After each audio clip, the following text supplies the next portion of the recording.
sang di kapani-paniwalang pangyayari. Ang 48 oras na nagpabago sa pananaw ng mga elitistang estudyanteng Finnish sa Pilipinas. Ma'am, posible po kayang mali ang lahat ng edukasyong natanggap namin sa buong buhay namin?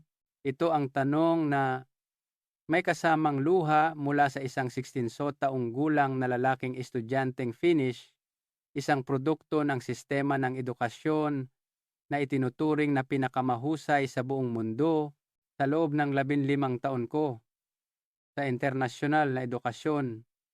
Hindi ko pa naranasan ang ganitong sandali.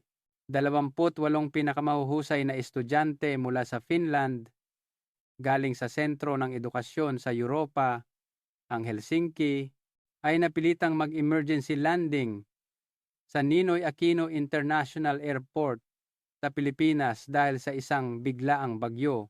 Mula roon, nagsimula ang isang serye ng mga di inaasahang pangyayari.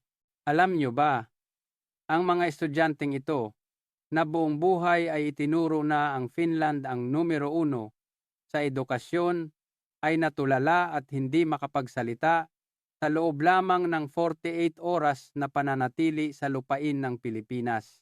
Mula sa kanilang pagkamangha sa paliparan, sa mga di kapani-paniwalang tanawin na nasaksihan nila sa siksikang MRT, hanggang sa nakagugulat na imahe ng mga kaedad nilang Pilipino na kanilang nakasalubong sa kalye sa kalaliman ng gabi.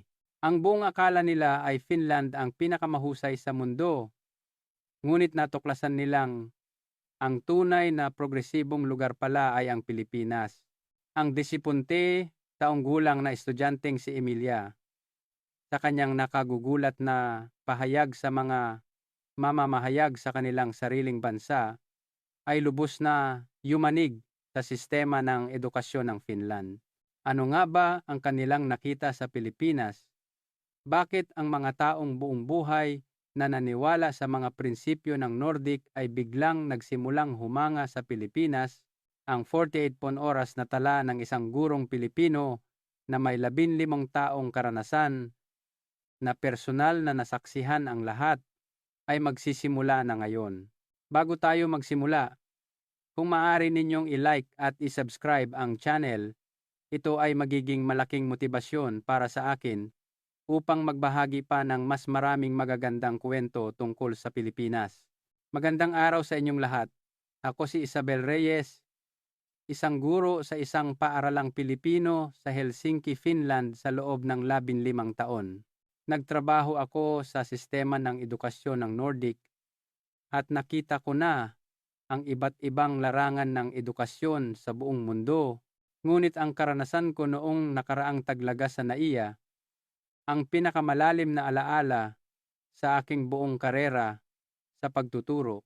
Kasama ko noon ang mga pinaka-espesyal na estudyante ng Finland, ang 28 pinakamahuhusay na mag-aaral mula sa Helsinki International Academy. Sila ay mga estudyanteng may edad 16 hanggang 17, lahat ay nagmula sa mga kilalang pamilya sa Finland, mga anak ng propesor sa universidad, anak na babae ng opisyal ng gobyerno, mga anak ng doktor at iba pa. Sila ang mga hinaharap na lider na hahawak sa lipunan ng Finland. Ang mga gurong kasama sa delegasyon ay pawang mga kahanga-hanga rin. Pinangungunahan ng punong guro na si G. Marcus Laurinen. Lahat ay may hawak na doctorate degree sa edukasyon.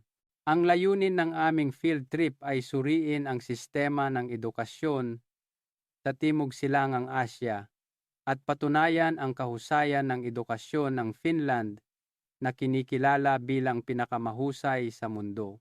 Ang orihinal na plano ay bisitahin ang Thailand, Vietnam at Singapore upang pag-aralan ang pagkakaiba sa edukasyon ng mga umuunlad at maunlad na bansa at pagkatapos ay bumalik sa Helsinki.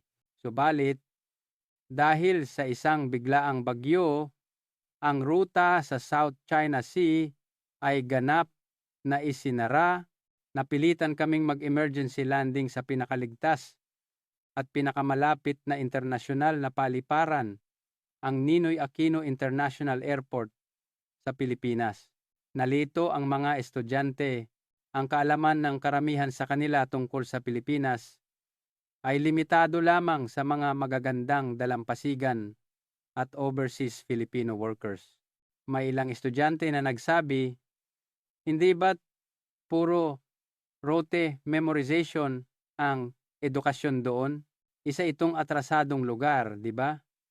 Sa edukasyon sa Finland, kapag binabanggit ang mga mauunlad na bansa sa Asya, karaniwang Singapore ang tinutukoy. Ang Pilipinas naman ay itinuturing na isang lugar na may magagandang tanawin ngunit may mahinang sistema ng edukasyon. Sa simula, nag-alala rin si Principal Laurinen. Nag-aalala siya na ang biglaang pagbabago sa aming itineraryo ay magdulot ng abala sa mga estudyante, lalo na sa pagpapaliwanag sa mga magulang ng mga elitistang batang ito. Gayunpaman, habang papalapit ang eroplano sa NAIA, nagsimulang magbago ang sitwasyon sa isang direksyon na lubos na naiiba sa aming inaasahan. Ang komunikasyon mula sa Air Traffic Control Tower ay mabilis at tumpak. Agad kaming inabisuhan na maghahanda sila ng espesyal na tulong para sa isang grupo ng mga dayuhang estudyante na nag-emergency landing. Ang mas nakagugulat pa, nag-ayos sila ng isang ground staff na marunong magsalita ng Finnish para sa amin. Ang ganitong antas ng serbisyo ay bihirang makita kahit sa Helsinki, Vantaa Airport. Karaniwan, sa mga ganitong emergency, minimum na suporta lang ang aasahan mo. Ngunit ang paghahanda ng NAIA ay nasa ibang antas. Ang proseso ng paglapag ay perpekto rin kahit hating gabi na. Ang paliparan ay buhay na parang araw. Walang tigil sa pagtatrabaho ang mga janitor, may mga staff sa information desk at lahat ng pasilidad ay gumagana ng perpekto. Totoo ba ito? Paliparan ba ito sa Asya? Tanong sa akin ni Emilia Birtanen, isang 17 taong gulang na estudyante. Sa Helsinki Vantaa Airport, maraming serbisyo ang humihinto pagsapit ng 9 ng gabi kaya namangha siya sa 24 oras na antas ng serbisyo. Ang paggabay sa immigration ay kahanga-hanga rin sa kabila ng biglaang pagdating ng isang malaking grupo ng mga dayuhang estudyante. Hindi nataranta ang mga opisyal ng Bureau of Immigration. Sa halip, agad silang nagbukas ng isang espesyal na linya para sa aming grupo at nag-ayos pa ng isang interpreter na nagsasalita ng Finnish. Ang pinakanakagulat ay ang serbisyo ng interpreter. Totoong nag-ayos sila ng isang Finnish translator na detalyadong nagtanong tungkol sa kalagayan ng mga estudyante at nag-alok ng pinakamahusay na suporta. Kahit sa Helsinki, mahirap makakuha ng ganito kahusay na suporta sa wikang banyaga, sabi ni Principal Laurinen, na puno ng paghanga, lalo na kung isasaalang-alang ang edad ng mga estudyante. Ang kanilang paraan ng dahan-dahang pagpapaliwanag ay kapuri-puri. Hindi lamang ito simpleng pagproseso ng papeles. Ramdam mo ang kanilang malasakit na pakalmahin ang mga nag-aalalang dayuhang estudyante. Napakabilis din ng proseso. Inaasahan na namin ang komplikadong emergency entry procedures at mahabang paghihintay. Ngunit lahat ay naisagawa ng maayos. Ang mga staff ay magiliw na tumulong sa pagsagot sa iba't ibang dokumento kaya't hindi kami nakaramdam ng anumang abala. Ang mas nakamamangha pa, sila pa mismo ang nag-alok na tumulong na kontakin ang hotel na orihinal naming tutuluyan sa Helsinki. Ang kanilang rekomendasyon para sa aming biglaang tirahan ay napakahusay din. Nagmungkahi sila ng ilang hotel sa Makati at Bonifacio Global City na angkop para sa mga estudyante at detalyadong ipinaliwanag ang mga katangian, kalamangan at kahinaan ng bawat isa. Mas magiliw pa sila kaysa sa mga staff ng airport sa Finland, sabi ni Johan, isang naman inimantaong gulang na lalaking estudyante na may halong pagkamangha. Sa mga bansang Nordic, bagamat mahusay ang mga staff, bihira kang makaranas ng ganitong kainit na pagtrato. Sa baggage claim area, nagpatuloy ang aming pagkamangha. Ang 28 piraso ng bagahe ay lumabas lahat sa loob ng 15 minuto.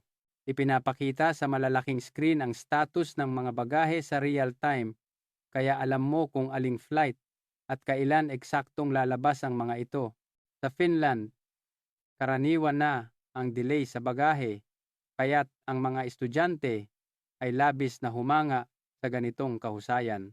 Pag-alis namin sa paliparan, ang sinabi sa akin ni Principal Laurinen ay nananatili pa rin sa aking isipan hanggang ngayon. Sabi niya, 30 taon na akong gumagamit ng mga paliparan sa buong mundo, ngunit hindi pa ako nakakita ng ganito kaperpektong emergency response, lalo na sa isang di inaasahang sitwasyon. Ang kanilang sistema na inihanda ang lahat upang hindi makaramdam ng anumang pagkabalisa ang mga pasahero ay lubos na kahanga-hanga. Sa bus patungo sa hotel, habang pinakikinggan ko ang usapan ng mga estudyante, nagkaroon ako ng bagong pagtingin sa Pilipinas. Noong mga oras na iyon, wala pa akong ideya kung gaano kalaking pagbabago ang mararanasan ng mga estudyanteng ito sa susunod na 48 oras. Habang kami ay papunta sa hotel, nagsimula ang unang tunay na pagkamangha.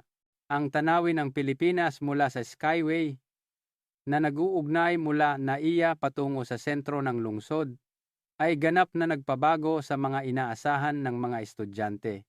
Ang malawak na karagatan ng mga ilaw sa magkabilang panig ng highway at ang organisadong pagkakaayos ng mga gusali ay nagpatulala sa lahat at idinikit nila ang kanilang mga mukha sa bintana upang masilayan ito. Kahit sa Finland, bihirang makakita ng ganito kalaking planadong lungsod, papuri ni Principal Laurinen, lalo na ang sistematikong pagkakaayos ng mga parke, luntiang espasyo, residential areas at commercial facilities na magkakasamang nabubuhay ng may harmoniya ay kahanga-hanga. Ang aming bise-punong guro, si Geengeng Aniki, na may kaalaman sa urban planning, ay nagsabi, hindi ito nalalayo sa mga lungsod sa Nordic at sa ilang aspeto mas pino pa. Habang papalapit kami sa sentro ng Makati, mas nakagugulat na tanawin ang sumalubong sa amin. Kahit lampas na ng 11:00 ng gabi, ang mga kalsada ay maliwanag pa rin at maraming tao ang natural na naglalakad sa labas. Ang pinakanakagulat sa lahat ay ang mga imahe ng mga kabataang babae na naglalakad ng mag-isa. Ang tanawin ng isang babaeng naglalakad mag-isa sa gabi nang may kapayapaan ng isip ay bihirang makita kahit sa mga urban na lugar sa Finland. Napakaligtas pala talaga dito, bulalas ni Emilia, na may 17 taong gulang na puno ng pagkamangha. Sa pag-check-in sa hotel, isa na namang bagong sorpresa ang naghihintay sa amin. Ang receptionist ay hindi lamang kami binati sa matatas na Ingles.